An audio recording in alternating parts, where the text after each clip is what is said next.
I love you. Just wanted to say that first. Thank you.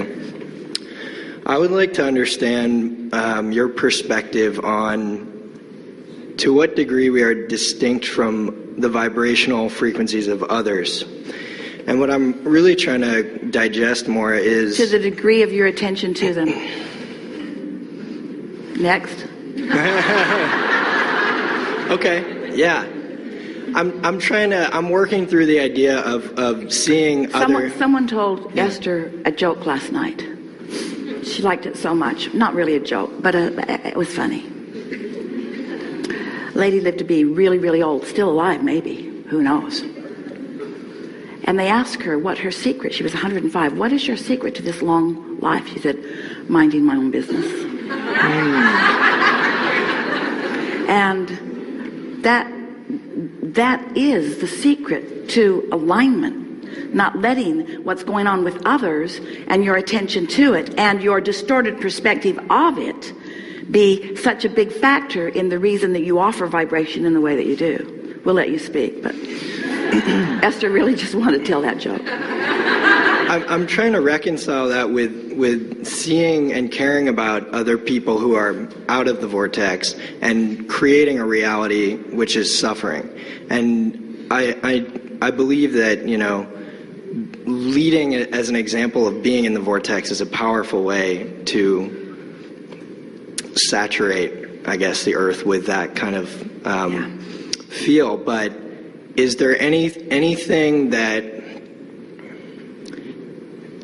So I guess the question would be, is there any, can a vibrational wave of a bunch of other people who are creating a reality that is suffering, and I'm thinking of genocide or something big like that, can that affect anyone who is in the vortex? Because of the inconsistency of the way so many people hold their vibration, it's hard for you to accept the power of what that focus can bring. If you heard us a minute ago talking about your inner being, Esther playing with us all the time, who always holds the vibration of well-being, it's easy for you to focus on a condition that causes you to have a deviation, or separation is too strong a word, from that vibration. But it is an unnecessary thing that you do. We've been saying to our friends for a long time, start with easier things. Teach yourself alignment on the things where it's easy for you to find it until you get the sense of what alignment really feels like. Because the more you find alignment, then the more unconditional you will be about it, until you will reach a place that you can focus upon any condition and not lose your alignment. There's something that happens in the human psyche. It's not good for you. Maybe we'll take a little bit of time and see if we can explain how it has come about, although that's not altogether helpful for you. But it goes like this. As I stand in my human form, I tend to evaluate your value to me or your gift to me by the degree of your sacrifice. You follow us just a little bit? In other words, if you've got billions of dollars and you give someone $100, people say, well, why didn't you give them 200 or 500? Why didn't you give them $1 million? You've got billions.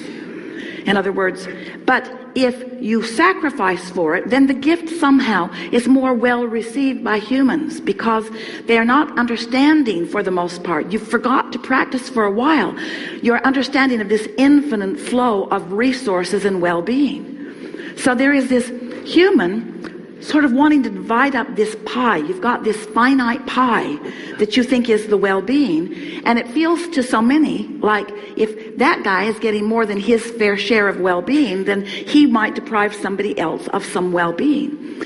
And from that flawed premise comes this sort of a repelling of the well-being that is flowing to everyone. So when you see a person who is suffering, or a group of people who are suffering, and you look from your vibrational place of alignment, you see, here's what you must do if you are to be of value to them, and if you are to stay in alignment with who you are.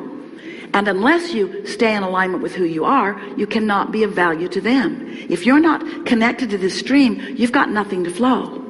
So the best way to understand is that as you are evaluating or sorting through the contrast and you see something that you really do not like, some of that stuff will take you to your knees. It is so much that you do not want it. In the degree of knowing what you do not want, you are launching a equal rocket of desire. So by seeing their plight or their suffering, you are asking for their recovery or for their balance or for their well-being. You're launching this rocket, and source becomes a vibrational match to it. In other words, the suffering of the world has created a vibrational reality of such well-being and such proportion we can't even describe it. And it is from that balance of well-being that new ones are being born.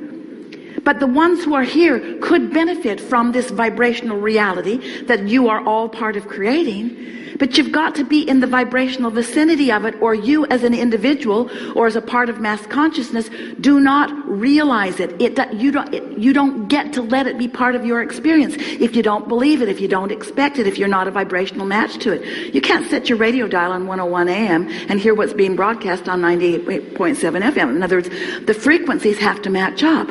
So you can't have your frequency set on poverty in the world or suffering in the world and be part of the flow of the pure positive energy.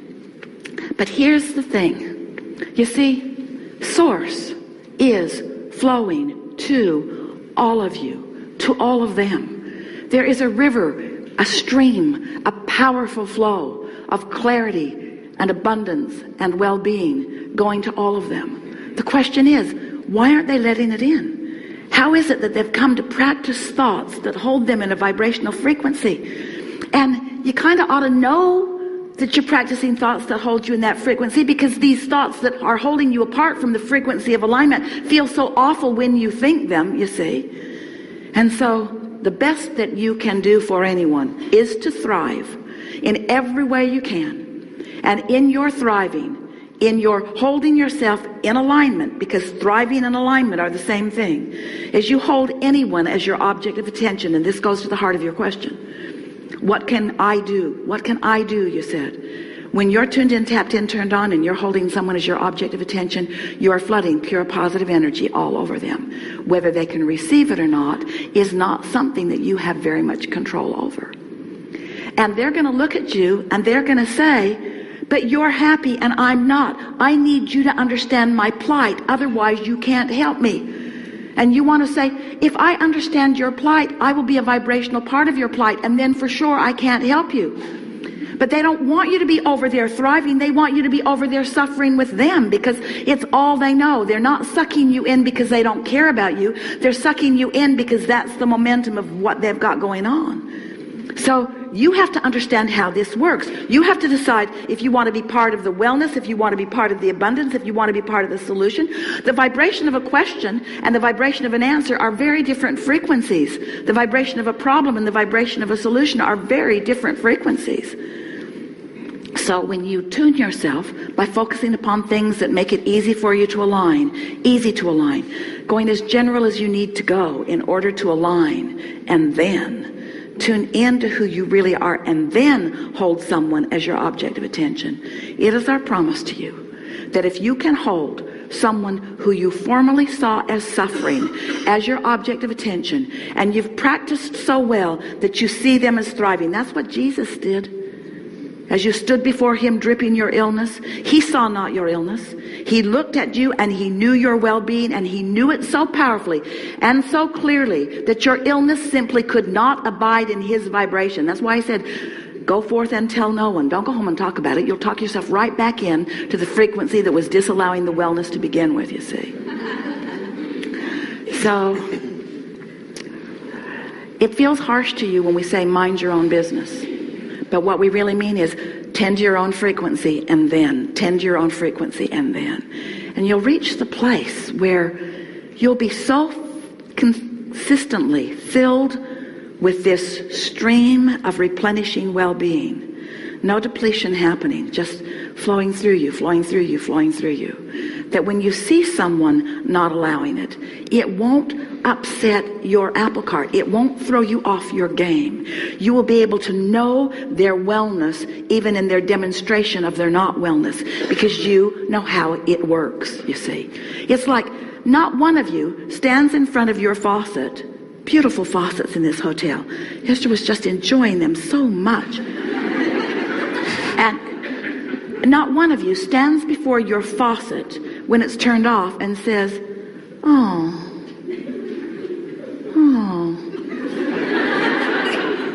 mine's broken. There should be water flowing out of that all the time, you say. You know that from a moment to the next, it can be not flowing or flowing. And we really want you to understand that for those people who look like they're not flowing, from one moment to the next, they could be flowing.